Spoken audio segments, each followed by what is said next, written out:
from the Cyber Hub bunker and studio, you're tuning in to the Cyber Hub podcast. And now for your host and CISO, James Azar. What is happening, party people? Happy Tuesday, November 30th, 2021. That's it, folks. Tomorrow we enter December. And that's the end of the year. We're almost at the year marking for SolarWinds. It's almost been a year. Just a few more days. And everything changed last year around this time, right? So thank you, everyone, for tuning in. We're live here today. We've got a lot of great stories to talk about. Some stuff that's really going to put your head on a swivel today. Keep you sharp, because that's what it takes to be in security. You got to be sharp. You got to be able to read the signs. You've got to be able to read between the lines, understand how things happen. Not everything's always crystal clear in security. Not every infrastructure is crystal clear. Not every application is. It's just why we're all signed up for this, because we're crazy. We enjoy it. But we are live on LinkedIn, Facebook, YouTube, Twitter, and Twitch. Good morning to everyone. Please make sure to subscribe, follow, and share this broadcast by sharing and commenting like all of you are.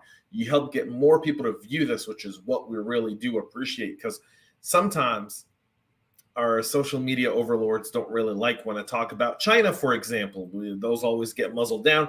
Guess what's on the news today?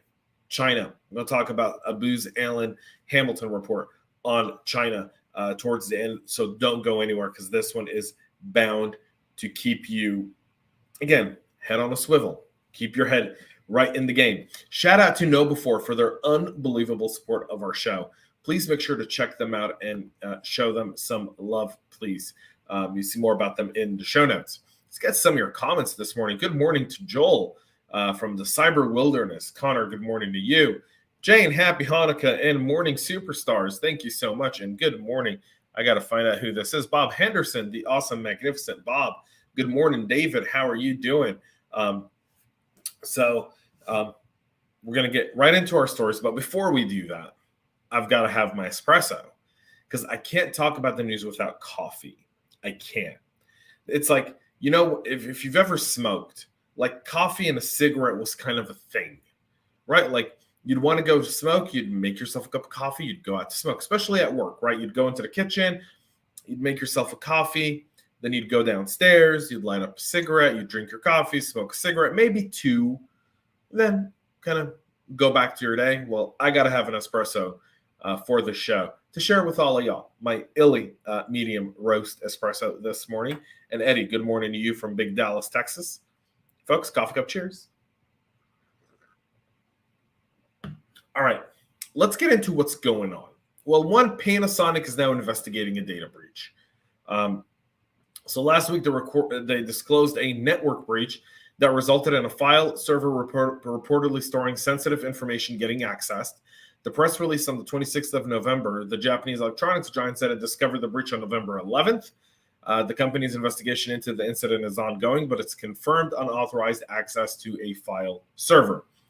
In addition to conducting its own investigation, Panasonic is currently working with a specialized third-party organization to investigate the leak and determine if the breach involves customer personal information or sensitive information related to social infrastructure. They said a server was accessed on multiple occasions between June and November, meaning this was most likely corporate espionage and not just data exfil. We know that Panasonic's been really on the revolutionary side of computer chips, and we do understand that there are some people who might want to take advantage of their hard effort into some R&D in order to gain a superior edge without having to do it. There's a few countries that come to mind that do that. Don't let me hold you back from your assumptions, folks. All right. We'll talk about more about that, but there are there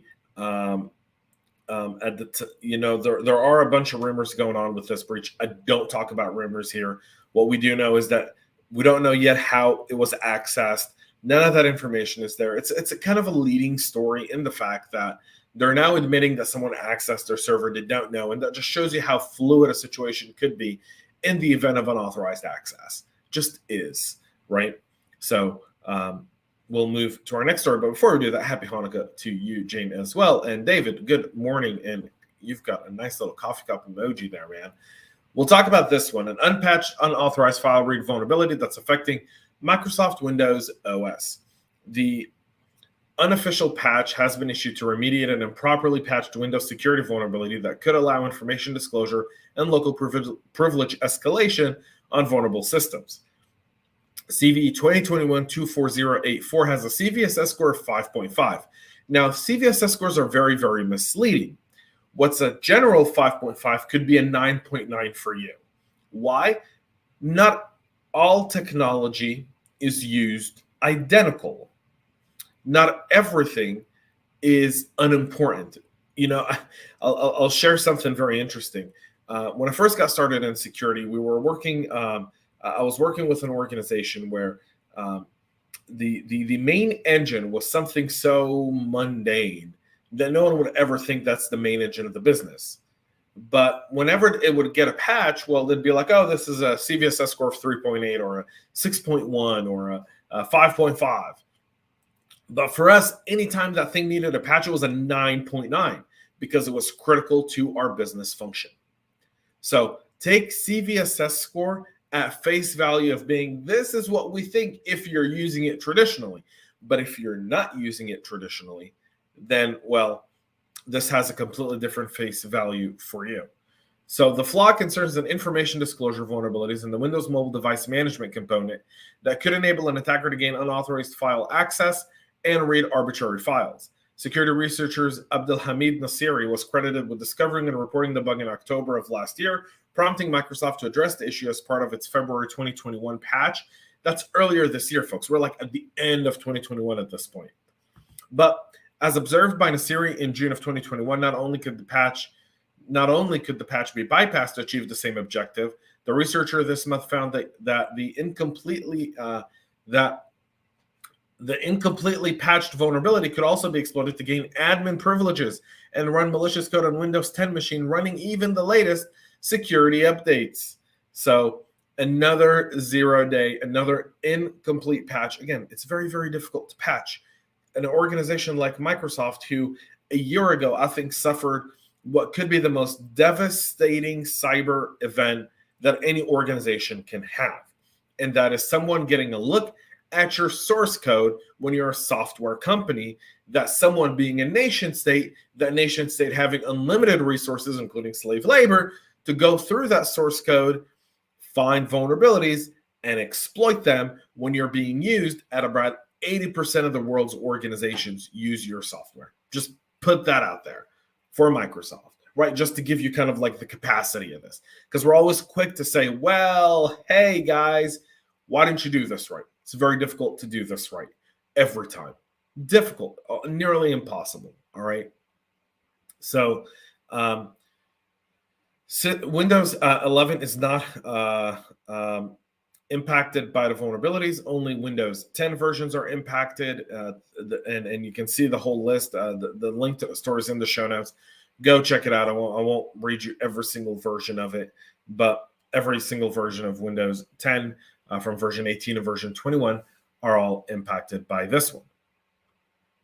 Shout out to my man Christoph for bringing this to my attention. More than 300,000 Android users were infected with a Banking Trojan after installing apps from the official Google Play Store over the past few months, according to Threat Fabric. The malicious code was hidden inside fully functional apps that operate as a QR code scanner, PDF scanner, security tools, fitness apps, and two-factor authentication. But besides the legitimate functionality, these apps also offered a special module called a loader. In the cybersecurity field, you guys know loaders are small pieces of malware. The lightweight design essentially makes sure that your EDR, your XDR, your MDR, whatever DR you use, or antivirus, right, would not be able to recognize it because it'd be just so minute that it gets passed right. It doesn't even raise an alarm bell. Well, these guys are essentially now, in the grand scheme of things, going in, and it's a Banking Trojan malware. So Threat Fabric says that the malware gangs responded to Google's latest change by submitting clean apps to Google's bounce checks and then incrementally adding the malicious code throughout one or more app updates. Hey, don't send us an app infected with malware. Send us a little bit of it. And then every time you update it, add a little bit more until you've got a complete picture. That makes absolute sense. The folks at Google are really, really smart. I have so many friends that work at Google. But come on, guys, you're better than this. Just say it with me. We are better than this. Go on. Say it 3 more times just to be sure. Two-factor authentication, protection app, QR code scanner, master scanner live, PDF scanner, crypto tracker, Gem Infinity. You can see all the apps right here in the show notes. Please make sure to check this out. If you are, please remove these apps. You're going to probably have to reset your phone and so forth. So keep that in mind. We'll end finally with, I think, the most evil force on planet today, the Chinese government, where now hackers are stealing data so they can crack it with quantum computing later. Yesterday, we talked about the fact that the U.S. Department of Commerce had put a bunch of organizations on a sanction list because of how they're using supercomputers and quantum. Now, analysts at Booz Allen and Hamilton warned that Chinese espionage efforts could soon focus on encrypted data simply because they go, well, we've got supercomputers and we've got quantum, and we can decrypt this data later and do what we want with it. So that's why you've got to start thinking of how do you have quantum-proof encryption. It's the only way to work now. You can't go with the standard 256 and think that's okay. So in the 2020s, Chinese economic espionage will likely increasingly steal data that could be used to feed quantum simulations. According the analysts write in the report, Chinese threats in the quantum era. At risk are data protected by current algorithms underpin public key cryptography, which some fear may be rendered useless once there is wide deployment of quantum computing. The big question is when such a quantum computer might arrive. However, Booz Allen Hamilton analysts suggest it doesn't matter that an encryption break-in quantum computer could be years off because the type of data being targeted would still be valuable even 2, 3, 5, 10 years down the road. Recent studies suggest that it would take a processor with about 20 million qubits to break the algorithms behind public key cryptography, which is much larger than the quantum processors that exist today. But a quantum computer that threatens today's algorithms for generating encryption keys could be built within the next decade. The reports frame the threats from China around its past cyber espionage campaign and the nation's ambitions to be a major quantum computing player by the mid-2020s. And they are competing with U.S. tech firms like Google, IBM, IonQ, and many others towards quantum supremacy. Last year, we heard Google and IBM claim quantum supremacy was kind of like a thing over a few weeks. But mind you, this is what China's after. So what can you do? All right, here's the deal. If you're not already looking at quantum-proof encryption for your sensitive data, you're setting yourself up for the Chinese to come and take it and then abuse it. And data now or data 10 years from now would have the same value if it's your crown jewels, if it's behind the architecture and behind the secret sauce of what is your crown jewels for your organization. So go look this up, find quantum-proof algorithms for encryption, start implementing them across your organization, make that a priority, because once that data's out, once quantum's out, game over. All right, we'll keep it at that. And if you're not sure, one great episode, if you go back to the CISO Talk episode I did with Sam from Wells Fargo, all right, we talked about quantum-proof algorithms for cryptography and much more in that episode. You can go and check it out as well. Folks, that's it for our practitioner brief today. Jane, with one final comment. When does DJ Khaled write a song called Another Patch? Just saying. I don't know when he does, but when he does, please let me know. We'll love to play it on the show. We'll be back tomorrow here at 9 a.m. with more this week on the practitioner brief. Until then, have a great rest of your day. Thanks so much for tuning in. And most importantly, folks, stay cyber safe. Cheers. We love feedback, so make sure to connect with us on social media and subscribe to our podcast on your favorite podcast listening platform.